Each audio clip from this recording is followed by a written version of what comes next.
Hello, lovely love buns, and welcome to another edition of the Sunshine Channel with me, Samantha Faye. I'm here this week, really excited to share with you. Some of you may or may not know that I do have a metaphysical book club going on, and right now we're reading the book Buddha's Brain by Dr. Rick Hanson. It's a really incredible book. It really goes into the details of what goes on in the brain during feelings or sensations of happiness or fear, anxiety, the fight or flight response, all of that. It does get a little bit technical, but overall, I really appreciate it simply because sometimes I get so caught up in focusing on the spiritual aspect of life or the body, taking care of my body, that I can oftentimes overlook the mind. The mind is such an important part of everything, the entire composition of our world. So one of the things that I wanted to share with you about this book is that they talk a lot about, in chapter 2, the negative aspects of life and how our ancestors, even back to the caveman days, have been trained to identify fear or identify fear responses or the faces of fear in others so that we can then learn to avoid them. But what it doesn't talk about, or what they do talk about, is that it's important to start to train your brain to, yes, identify those as warnings to know what not to do. If you've been hurt or burned before, yes, you're not going to make the same mistakes. That's how we learn. That's how we grow. Now, in really looking at that, there's an interesting pattern that occurs in the sense that when negative patterns continue to happen, our cycle in our brain starts to actually create neural pathways that recreate those ideas of negativity. They refer to it here in this book as a first dart. Something bad happened, like let's say, for instance, you stub your toe. So first you feel the pain, and then the second dart is who moved that chair there? Who put their shoes in the way? Immediately there's a second dart of negativity. And that can happen in a lot of different circumstances. For instance, if somebody compliments you and you don't quite believe it or you don't quite agree with it, then you immediately go to, well, if only they knew the whole truth, rather than to just simply receive it as a compliment. So some of the ways that we can really look at ourselves and see how are we creating this, because it is part of our natural composition to pay attention to negativity or to fearful experiences or to learn from negative experiences. How do we then train our brain and how do we then train ourselves to create positive experiences? One of those things is like a negative comment. So if you go to a birthday party, if you go to a party at somebody's house and somebody says one negative comment, yet you hear 10 beautiful compliments about yourself or the things that you're doing or people that are excited to see you or how much they love you, but that one negative comment, that's the one that sticks, right? So why is that? And how can we then change that direction and change that focus so that instead of letting that one stick, we can then start to stick with the positives? And one, I do believe that it has to do with personal belief. What is it that you believe about yourself? And what are the patterns and the connections that you're creating in your own personal self-talk, in your own personal self-love, your self-acceptance, releasing the idea of self-judgment? That is so much easier said than done. So much easier said than done. So when we look at that negative experience, it's important for us to take a pause and start to recognize and notice the positive experiences or the positive things that are going on in our lives that allow us to shift the focus. When you start to change your brain and you start to change your neural pathways, your entire life changes. All of this starts with your thinking patterns. All of it starts with your thinking patterns. So if you start to change your thinking patterns, you can start to change your brain, you can start to change your life. You can start to change your perception of self, you can start to change your perception of others. Now, I'm going to share with you one of my top secret tricks that has helped me get through extraordinary challenges. Now, some of you may or may not know I used to be a heavy drinker. I am now over 500 days sober, which is very exciting. But in order for me to get to that point, there were a lot of things that I did that I was really not happy about, and that I was really shaming myself, and I was really guilting myself about, especially in the times that I would drink. And so how did I overcome those experiences, and how do I bring my value of self-love up to a point where I can now teach others how to love themselves, and how to love themselves on a much deeper level? So I'm going to share that secret with you, okay? It's so simple. You're probably going to laugh, which is a really good thing, because laughter is always the best medicine. It breaks up kind of those tense experiences. So if you're right now going through your photo album of mistakes that you've made, especially mistakes that you've made after you've been drinking, anything like that, now is a perfect time to forgive yourself, to really look at yourself and honor yourself, and knowing that there are no mistakes, that you are perfect, that you are enough, you're exactly where you are meant to be. So the one thing that I do is I give myself a moment. Sometimes I close my eyes, sometimes I don't.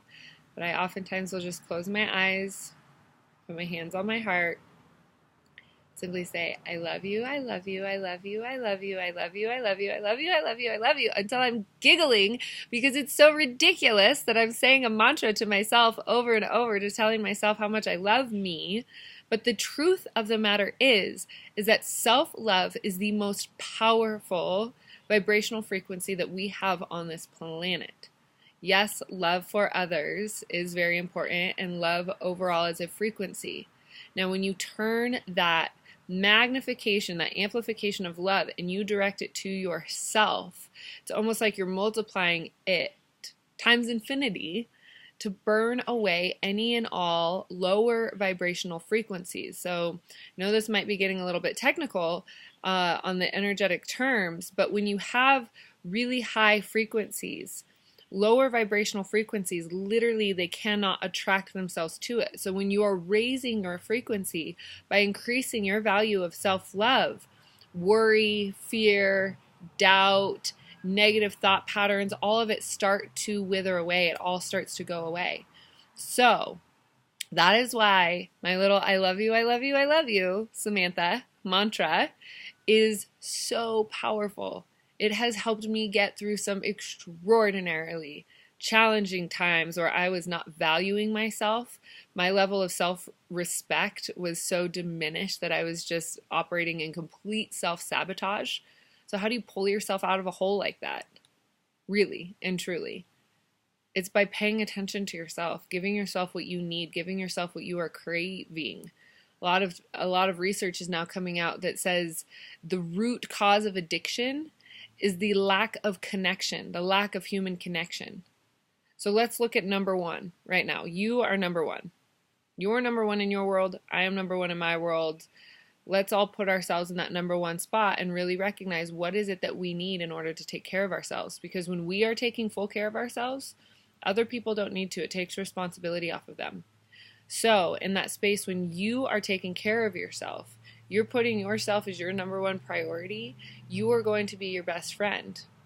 You are going to be the one that pulls you out of this self-sabotaging patterns and starts to initiate a cycle of personal growth that magnetizes to positive experiences. Most of our world, most of our life is perception. It's not actually what happens to us. It's how we perceive the event to have occurred. Happiness is a choice, yes, and then there's also fulfillment. When you are connected with yourself, when you are loving yourself first and foremost, and when you are satisfied with who you are internally, everything else melts away. All those desires, all of those, they even say that desire creates struggle, because a desire for something that you do not have creates a separation. That creates struggle. That creates a negative influence. That creates a negative thought pattern. That then creates a negative neural pathway in your brain that starts to cycle. So see how these things start to happen when you're not even paying attention? When you've been trained to desire, when you've been trained as a consumer to think you want everything else that is outside of your grasp. that often leads to disappointment and the struggle or this perception that you're not either not good enough to have it, or that somebody else doesn't love you enough to give it to you, or whatever that disconnect is. But you don't deserve that.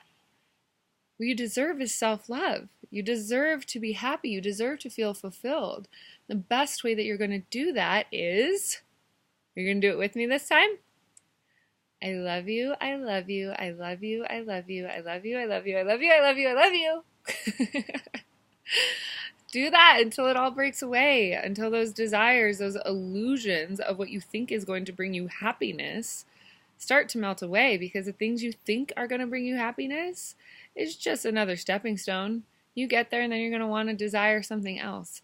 So if you focus on your relationship with yourself, and you focus on the positive things, and you focus on the compliments that people give you, and you focus on that warmth of that feeling when you get a hug from a family member or a loved one, and the way that it makes you feel on the inside, and knowing that you can recreate that in any moment, that you can emulate that vibration of love within your heart, so that your heart begins to emanate, literally sends off brainwave or heart waves of love, energetic frequencies of love that show other people. It gives other people permission to love themselves more fully.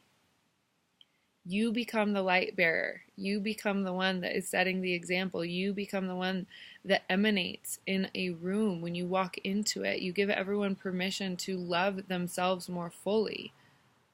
Sometimes we have this really silly agreement that when we walk into a room, we're either seeking validation or other people want validation for themselves. So sometimes we can lower our frequencies.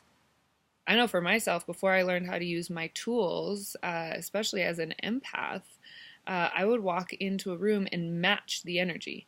I was an energetic chameleon. I could match whatever was going on. And I still can. However, now I choose to be in my love. I choose to be in my heart. I choose to emanate that and bring the frequency up. So what if other people are uncomfortable with love? It happens. It's everywhere. That is for sure. Love makes some people really, really, really uncomfortable. And so what? Because when we step out of our comfort zones is when we start to expand. It's when we start to grow. That is the beauty of being here on this planet. That is the beauty of what it is that we have to offer ourselves, our loved ones, and all of those that are around us. I'm going to give you another opportunity to do it with me, Kay. Are you ready? I love you, I love you, I love you, I love you. I love you, I love you, I love you, I love you. I always like to end in giggling because giggling is my favorite. Anyway, I hope you got a lot out of this video. I do encourage you to watch it a couple of times if things resonated with you. I also encourage you to read the book Buddha's Brain. It is a wonderful read. It keeps me smiling the whole time. Chapter 2 is a little intense, got pretty negative, but we're learning, right? Everything's a learning experience.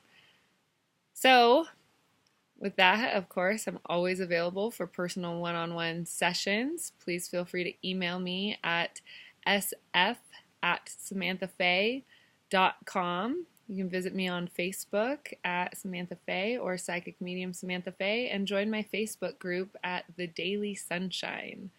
There's another place where I post all of my videos, any sort of updates, classes, events, all sorts of new fun breakthroughs, questions, anything to help build and strengthen our sunshine community of light workers, healers, empaths, and intuitives. That being said, please remember that we are in this together, and I so look forward to the time where you and I can have our one-on-one session. Thanks so much, and I hope you have the best day ever!